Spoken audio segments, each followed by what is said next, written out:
Welcome to another episode of John McEntyre Show live prime time. Uh,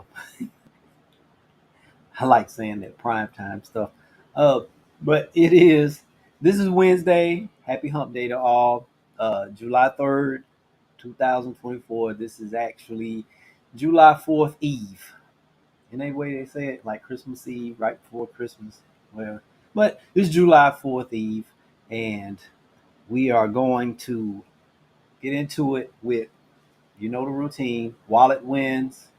Um, Going to answer a question. It's a 401k question about changing jobs for 401k. I have the question of the day, and then we can all get back to preparing for tomorrow's big festivities because I know everyone has some good stuff planned. Um, I know we do, and it involves an air conditioner because we had a little. It cooled off to low 90s, upper 80s, low 90s. Now it's going back into the mid 90s. So air conditioner is definitely into the and ice cream and food and barbecue and all of that good stuff. So yeah, let's get into these wallet wins here. The first one, I asked for a raise and I got it. So, yep, a raise is always a good wallet win. Um, wasn't specific, just said ask for a raise and I got it. A lot of exclamation points. So it probably was a big raise. Um, I usually count exclamation points and use those as zeros. So maybe it added an extra zero to the raise to the salary or something like that. But that is a good one. Um, actually did a show a few week or two ago talking about most people, the reason why they don't get raises is because they don't ask for them, and they don't ask because they don't feel like maybe they're worth it or something like that. Uh, but it's always good to sit down and do an assessment and have some speaking points on why you should receive a raise, and always have the confidence if you're worth it to ask for it. And the old adage, to GET, you have to ASK. So you don't ask, you don't get. So yeah, there we go. Wallet win number two. This is a good one. Finally sold our vacation home that was a money pit. Yep. Um, that can definitely be a retirement killer, financial plan killer, money pit real estate. If it's good, it can do wonders for the portfolio and for the wealth. But if it's not so good, if it's a money pit, um, you can lose a lot of money fast. And I just want to say something about that one because a lot of people think, if they're in the right market, it's like automatic. But I've seen people, you know, do not do so well in excellent markets. Um, and usually it's because sometimes they're a little late to the market. They get there late, or they just don't. They can't put the money into the property that they need to upgrade it and to make it competitive with the rest of the properties. And they're not willing to lower their rents or something like that. So I've seen it, but I've seen um, properties that you wouldn't think do so well do great, in those types of markets. So yeah, but finally selling the vacation home, I bet that was a big relief, because that's a huge cash. You know, one of my friends, investor friends, said, "Yeah, those things they can be real cash suckers." Yeah, he's a country guy, so that's just the way he talks, and but he knows what he's doing. So yeah, that was wallet win number two. Wallet win number three, found a great roommate, and I am netting an extra $500 a month. Oh yeah, that is a good wallet win. A lot of people today now, they have homes and maybe they're not married, or they have an extra space, extra bedroom, or basement, something like that. That can really be some extra money in a good market. Um, I know someone that will only do like rents in 3 month increments, and they attract executives. So they have a pretty nice home. It's well located. things like that. And uh, it's like those executives that are in town for for a few months, maybe doing something with the company or whatever, and they just come in 3 months and they're gone, and they're on the high end. They make some serious money. I mean, it's like paying their mortgage and more. So um, that is a good one. That's always one to look at if you're wanting to earn some extra money. If you have the space, the patience, if you're the type of person that can handle those types of situations, it can be very good. There's a lot of good markets. One friend does it with executives. One, flight attendants.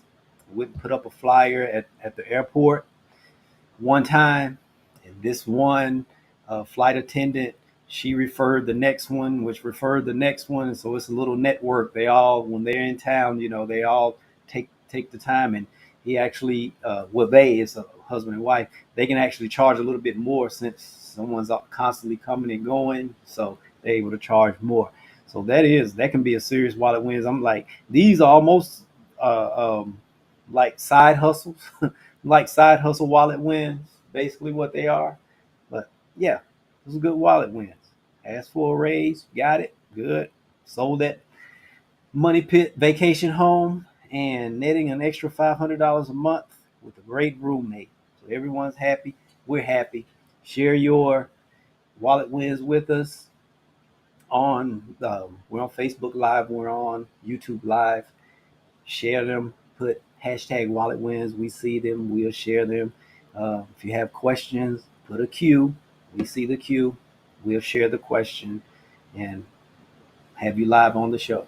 And if anyone wants to like come on and share their story, we're very open to that too. We look forward to talking to you about that.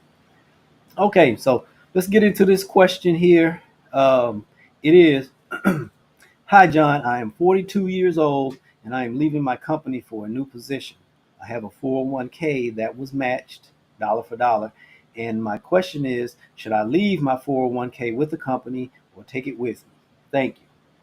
Okay, so that question gets my traditional answer. It depends. um, and what I'm saying is it depends. Most of the time, I would just say yes, just take it with you because it makes it easier. You don't have to think about that 401k. I remember I shared my story about an old 401k. It had been years, and I had totally forgotten about it. And Andrea, she found it and we talked about it. So, yeah, so just staying on top of your finances. That's my quick and dirty answer. That's my like knee jerk answers. Is just take it with you if possible. Um, Now, sometimes in certain situations with 401k, um, if it isn't too small, you can roll it over, whatever. If it's what like $1,000, 1,000 or less, most of the time the company, in most situations, the company itself, they will just roll it over or write you a check, just to get rid of the account because they're not really making anything off of it. And I'll get more into about that check part in just a second here. Um, because if you did leave it with you and it's doing well, that's fine. Um, you can't contribute to it any longer. That one's basically you go to the new company if they have one, then you open up another one. Um, that's one part. You can cash out the account, roll it over, and that's called. If the company does it, let me make sure I stress that point. If the company does it, that's called like a forced rollover. It's a thing that the IRS. It's a rule the IRS allows them to do, which is a forced plan distribution is what it's called. So they'll do it. And in some cases, if it's between 1,000, and now it's 7,000 in 2024, $7,000, your former employer, and may be eligible to perform an automatic rollover to your new employer's retirement plan to have one. You know, Now, if there is more than 5,000 in it, um, you do have more options. You have four options. There are four main options, and I touched on the first one a little bit, but just to be more specific, you can leave it there. Um, it grows tax deferred. If it's doing well and you're happy with it, no, you can't contribute to it anymore. But if it's doing well and you're not going to forget it, you know, no foul, no harm. You can leave it there and everything will be fine. Just know that you have an extra investment account to keep up with. But if you have a team, you have an advisor or someone, or you're just on top of your finances, it's no big deal. Just another account to check. So what? Um, Next one, which is the one I would prefer, is you just roll it with you. First of all, find out what your new company has, and then do a rollover. And if they don't have anything, then it's time for the Roth IRA, and you do a IRA rollover. Just roll it over, right?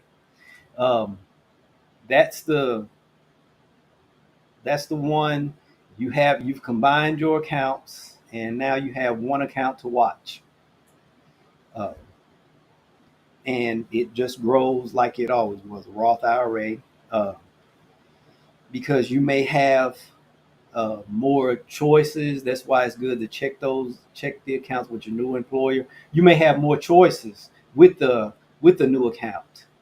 You roll it over, you may be able to do more with the account because each company has their own, and most of the time those larger companies, they usually have more choices and plans, for you to choose.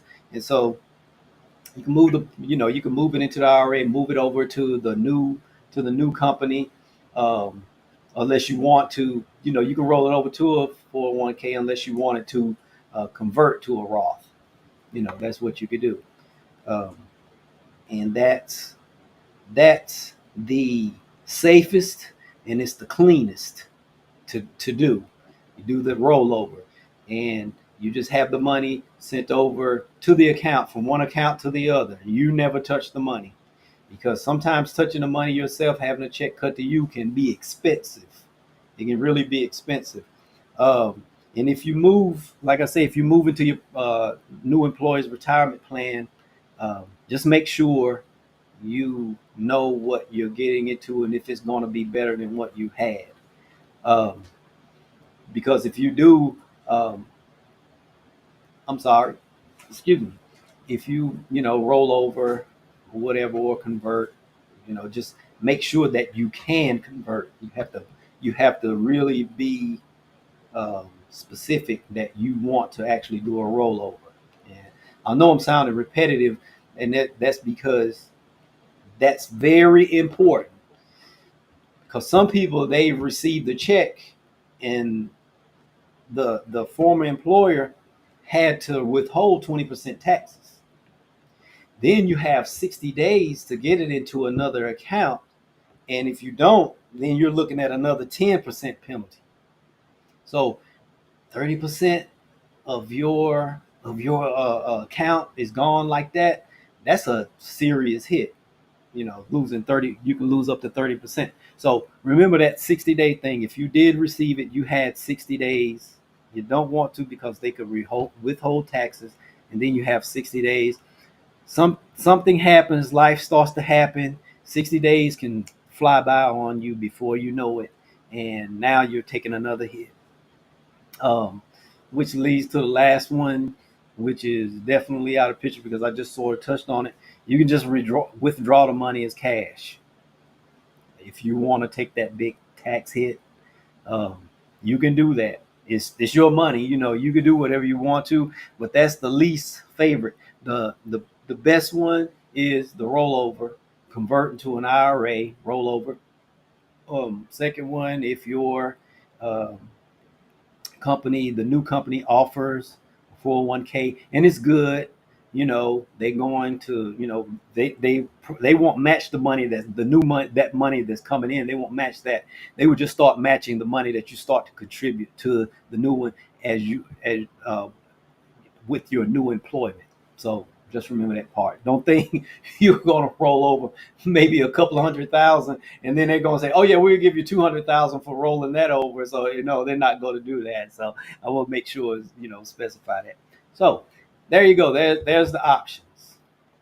Um, Pretty much easy, and hopefully you're talking with an advisor or whoever has your accounts. Talk with them so you can know exactly what would be the best decision for you in a particular situation. So that's where I sort of stop it. I will always end it that way. Talk with someone, an advisor. Just don't do it. Just don't do it. Maybe read a couple of blogs or something like that. Don't do it. Talk to an advisor, someone. You can talk to an hourly advisor. If you don't know anyone, we know plenty of them. Contact us. We'll help you out with that particular situation, because that can, on the positive side, everything goes smooth. Negative side, you can lose up to 30% of your contributions to taxes and penalties. We don't want that. I get $100, I have to give 30 off of every 100. That's a big hit. That's a serious hit. That can hurt a retirement account. So yeah. So hopefully that answered the question. And before I close out here, my question of the day, um, it actually stems from a conversation that I was having with someone earlier today, and they were talking about security, financial security. And I asked them the question, so I'm asking you the question. How much money do you need to feel secure? Just how much money do you need to feel secure? And some people have a big dollar amount, some not so big. I talked to some people and they were like, until I get $50 million in the bank, I'll never feel secure. Then you have other people say, well, I mean, it's not so much as how much I have in the bank, it's how much I'm actually receiving. It's a net, what they receive net each year. That's where their security comes from. So, and that's something for you to think about. How much money do you need to feel secure? So, need any help with those questions or any other financial situations, contact us. We'll be more than happy to help you. Um, we hope you have a happy and safe 4th of July. I know I'm planning to have fun, and I hope you have a lot of fun. And until next time, this is John McEntyre signing off.